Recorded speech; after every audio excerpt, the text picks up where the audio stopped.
Friends, మనం Andhra Pradesh public service commission వారు conduct చేసినటువంటి endowments department executive officers grade 3 ఎగ్జామ్లో పురాణాల నుంచి వచ్చిన కొన్ని ప్రశ్నలను గమనిద్దాం. మొదటి ప్రశ్న, గరుడ పురాణం ప్రకారం మనుష్య జన్మ యొక్క ప్రధాన ఉద్దేశం ఏమిటి?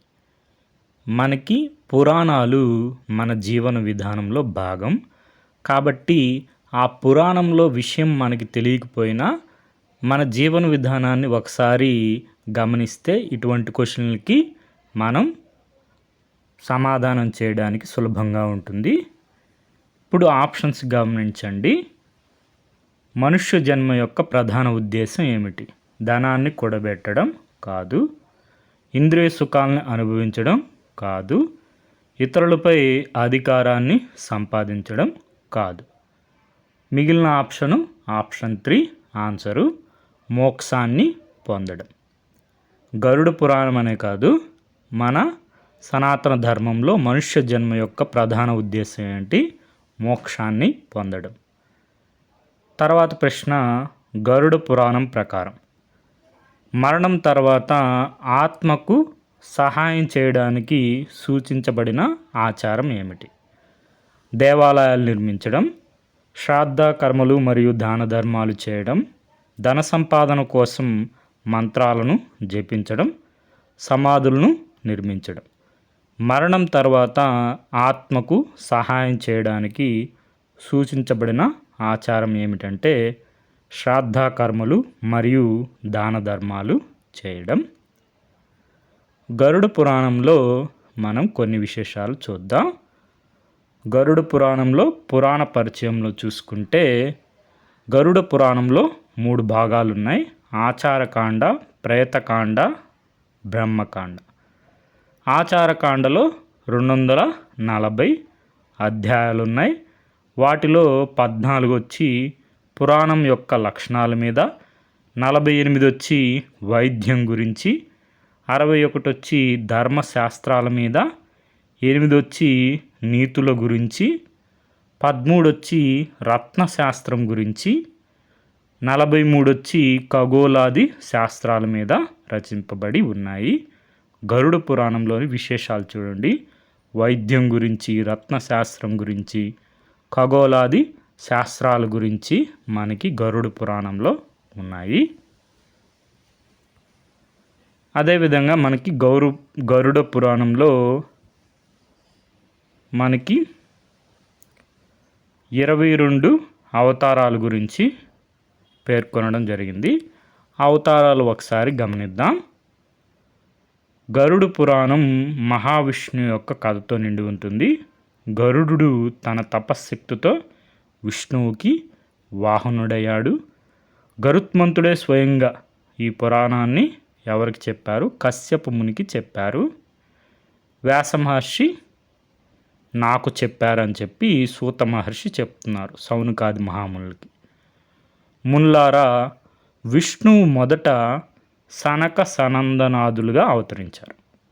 2వ అవతారం వచ్చి వరాహ అవతారం, తర్వాత 3వ అవతారం వచ్చి నారదుడు, 4వ అవతారం వచ్చి నరనారాయణ అవతారం, తరువాత కపిల మహర్షి, దత్తాత్రేయులు వారు, వృషభదేవుడు, 9వ అవతారంలో వచ్చి పృథు మహారాజు, 10వ అవతారం మత్స్యావతారం, కూర్మావతారం 11, అదేవిధంగా ఆది కూర్మ, ధన్వంత్రి, మోహిని అవతారాలు, 14వ అవతారం నరసింహ అవతారం, తర్వాత మనకి వామన అవతారం 15వ అవతారం, తర్వాత 16వ అవతారం పరశురామ అవతారం, 17వ అవతారం వ్యాస అవతారం, తరువాత అవతారం వచ్చి శ్రీరామ అవతారం, తర్వాత బలరామ కృష్ణులు అవతారాలు. ఇక్కడికి 20 అయినాయి. 21వ అవతారం వచ్చి బుద్ధులు వారు. ఇంకా రాబోయే 22వ అవతారం కల్కి. కల్కి ఎవరికి జన్మిస్తారు? విష్ణు యశుడనే బ్రాహ్మణ ఇంట జన్మిస్తారు. 22వ అవతారం కల్కి. అదేవిధంగా గరుడ పురాణంలో రుచి ప్రజాపతి పితరుల సంవాదం ఉంటుంది, ఒకసారి గమనించండి. తరువాత మనకి దాన ధర్మాల యొక్క మహిమలు, శ్రాద్ధకర్మ విధులు మహిమలు గరుడ పురాణంలో పేర్కొని ఉంటారు. మూలం విక్టరీ వారి సంక్షిప్త శ్రీ గరుడ పురాణం, వేదవ్యాస మహర్షి కృతం. మనకి అఫీషియల్ కిలో ఆన్సర్స్ చూసుకుంటే గరుడ పురాణం ప్రకారం మనుష్య జన్మ యొక్క ప్రధాన ఉద్దేశం ఏమిటి? మోక్షాన్ని పొందడం.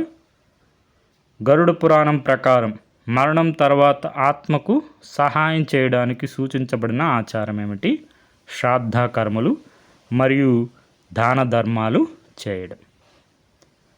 ఇప్పుడు బ్రహ్మ పురాణం ప్రకారం వరాహ అవతారం పితృదేవతలతో ఏ విధంగా సంబంధం కలిగి ఉన్నది? మనం చూసాం కదా, పితృదేవతలకి శ్రాద్ధ కర్మలు మనకి అవసరం. శ్రాద్ధ కర్మలు ఉండే ఆప్షన్ 2, శాపం నుండి వారిని విమోచించి వారికి శ్రాద్ధ కర్మలు నిర్వహించడం. అఫీషియల్ కీలో ఆన్సర్ చూసుకున్నా అదే. బ్రహ్మ పురాణం ప్రకారం వరాహ అవతారం పితృదేవతలతో ఏ విధంగా సంబంధం కలిగి ఉన్నది? శాపం నుండి వారిని విమోచించి వారికి శ్రాద్ధ కర్మలు నిర్వహించడం. పితృదేవతలు శ్రాద్ధ కర్మలు అని తెలిసినా మనం సమాధానం చేయవచ్చు. విష్ణు పురాణంలో తత్వబోధ ప్రకారం విష్ణువు యొక్క స్థితిని సరైన రీతిలో నిర్వచించే వాక్యం ఏది? విష్ణు పురాణంలో అంటే విష్ణు ప్రధానమైన పురాణం విష్ణు యొక్క స్థితిని ఏ విధంగా నిర్వచించిందంటే మనం విష్ణువు సర్వవ్యాప్త Brahman, Vishnu as the all pervading Brahman. Official కీలో ఆన్సర్ చూసుకుంటే విష్ణు పురాణంలోని తత్వబోధ ప్రకారం విష్ణువు యొక్క స్థితిని సరైన రీతిలో నిర్వచించే వాక్యం ఏది? విష్ణువు సర్వవ్యాప్త బ్రహ్మం. తర్వాత ఈ క్వశ్చన్ మనకి అఫీషియల్ కీలో డిలీట్ చేశారు. మత్స్య పురాణం ప్రకారం మొత్తం ఎన్ని మహాకల్పాలు బ్రహ్మదిన చక్రాలు ఉన్నాయని. మనకి మహాకల్పాలు కాదు కానీ కల్పాల గురించి వివరించుంటారు మత్స్య పురాణంలో. 30 కల్పాలు. ఒక కల్పం అంటే బ్రహ్మకి ఒక పగలు. ఆ విధంగా 30 కల్పాలు అంటే 30 days గురించి వివరించుంటారు. ఒకసారి ఈ 30 కల్పాలు చూసుకోండి. ఓకే ఫ్రెండ్స్, ఈ విధంగా పురాణాల నుంచి మనకి ప్రశ్నలు వస్తున్నాయి. ఒకసారి అష్టాదశ పురాణాల గురించి ఒకసారి చూసుకోండి. రాబోయే ఎగ్జామ్స్లో కూడా మనకి క్వశ్చన్స్ వచ్చే అవకాశం ఉంది. Okay friends, thank you for watching.